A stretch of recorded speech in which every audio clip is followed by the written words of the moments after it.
Have you ever stopped for a moment, just one quiet moment, and looked at your life through the lens of gratitude? Imagine waking up one day with nothing, no roof over your head, no food on the table, no family around you. Then suddenly, Allah places 1 million in your bank account. What would that feel like?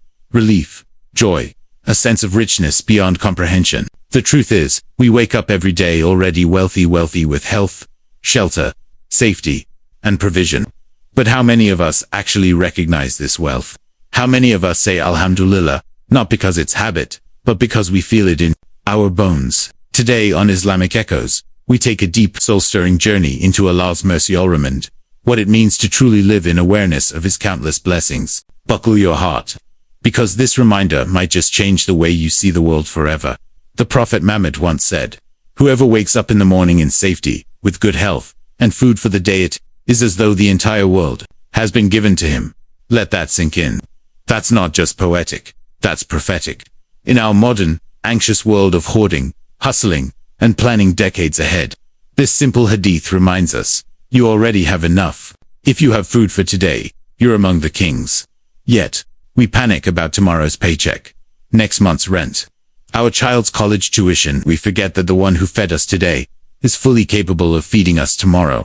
And He is the sustainer. The Prophet Muhammad taught us this mindset, to think as if we had nothing, and then realize, Allah made us rich. Rich not just in money, but in mercy, in love, in opportunities to grow, and in a peace of knowing He is watching over us. This is the essence of Ar-Rahman, the most merciful. The very surah that repeatedly asks which of the favors of your Lord will you both deny? And you both refers to humankind and jinn. Over and over, Allah is asking us this question not because He needs our answer, but because we need to be reminded. When the Prophet Muhammad recited Surah Ar-Rahman to the jinn, they responded each time with sincerity, "O Allah, we will never deny your blessings." But when He recited the same verses to human beings, they remained silent. They didn't feel the urgency.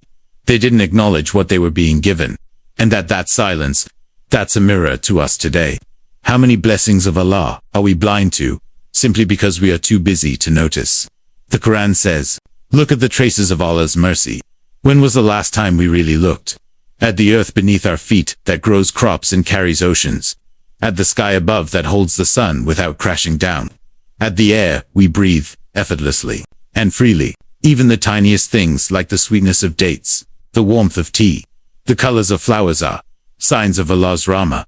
And did you know that all the mercy in this world, every single act of kindness from mother to child, between animals, among humans is just 1% of Allah's mercy. The remaining 99% is saved for the day of judgment. Just think, if one mother's mercy is so powerful that she'd give up her life for her child, what would 99 times that be? That's Allah's promise to the believers. Even nature is an expression of His love. Look at how birds are born in the safety of an egg, how humans are protected in the womb, how every plant breaks through the dead soil because Allah gave it permission. Every cycle of night and day is a sign. Imagine if there was no night, just blinding day forever. Or if the world was stuck in darkness, who would bring the light? Only Allah. Everything has a purpose in His design. Every suffering, every ease, every moment of silence is laced with His mercy. Even when we don't feel it, it is there. The Prophet Muhammad said that Allah created Rahmah and divided it into 100 parts. That one part is what we live by, and the rest is waiting for us in the hereafter. Just that thought should calm the most anxious of hearts. So when you feel overwhelmed, when you're buried under bills, heartbreak, uncertainty, or sadness, remember, you already have enough. You have Allah, and He is Ar-Rahman, the most merciful. You are not alone, and you are not forgotten. This mindset isn't about ignoring our problems. It's about trusting that the one who solved every yesterday is fully capable of solving every tomorrow. Gratitude is not weakness, it is the strongest shield a believer can wear. So now I ask you, dear listener, which of the favors of your Lord will you deny? Will you wait until they're gone to appreciate them? Or will you begin today, right now, with a heart full of thanks, a tongue that remembers Allah, and eyes that see His signs in everything? If this message touched your ear, then don't keep it to yourself. Share this reminder with someone you love. Spread the mercy. And if you'd like more deep soul awakening reflections like this, subscribe to Islamic Echoes. Join us as we revive the heartbeat of the Ummah, one echo of the divine at a time. Like this video, share it with your family and friends, and hit the bell icon so you never miss a moment of spiritual clarity. Again, Yazak Allah.